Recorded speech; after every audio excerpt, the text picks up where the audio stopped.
Apart from his looks, his youth and his versatility, his intelligence and positive image are Rico Yan's biggest assets. For Rico, there's no way to go but up.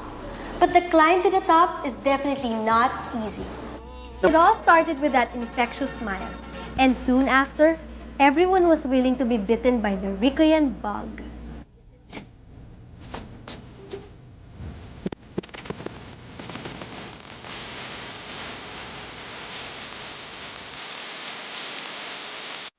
Una mong commercial, yung Eskinol. Yes. Nung ginagawa mo yun, nafe-feel mo ba na sikat ako?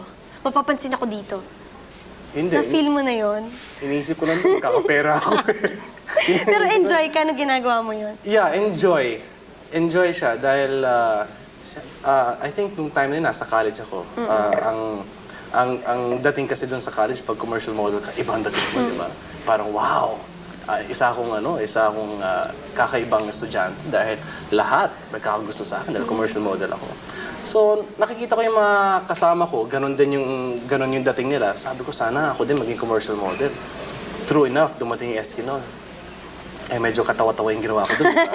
Kaya pagpasok ko kinabukasan, at sila pagtatawanan ako, ayun, wala rin. Rico became a regular face on TV, especially during commercial breaks. 3 months pagkatapos nilabas yung commercial na yun, sa college, may course ako na kinailangan mag-out of town kami. Ang tawag doon, recollection trip sa isang barangay. Doon kami titira sa isang barangay na below poverty line. Tapos, yung bahay na tinuluyan ko, mag-ina sila. Yung anak na babae, parang nung nakita niya ako, sabi niya, alam mo kuya, familiar na familiar ang itsura mo. Sabi ko, talaga? Sabi niya, artista ka ba? Sabi ko, hindi. One day, nagulat na ako, paggising ko, yung buong barangay, nasa harap ng bahay na yon. Tapos paglabas ko, yun ang sabi nila, uy, si Eskinol Boy nandito pala. Yun, dun ko naramdaman na, ay, mag-iba na pala yung buhay ko. Natakot ka?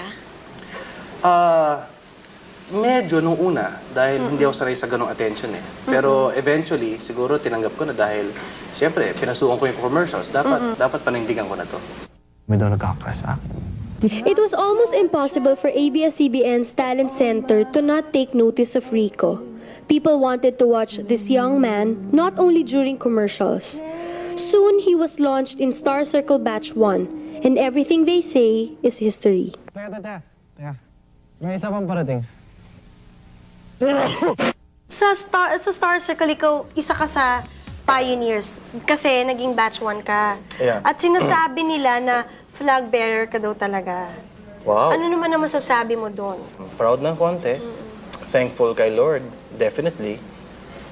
But above all, siguro hindi ko ito-term yung sarili ko as the flag bearer.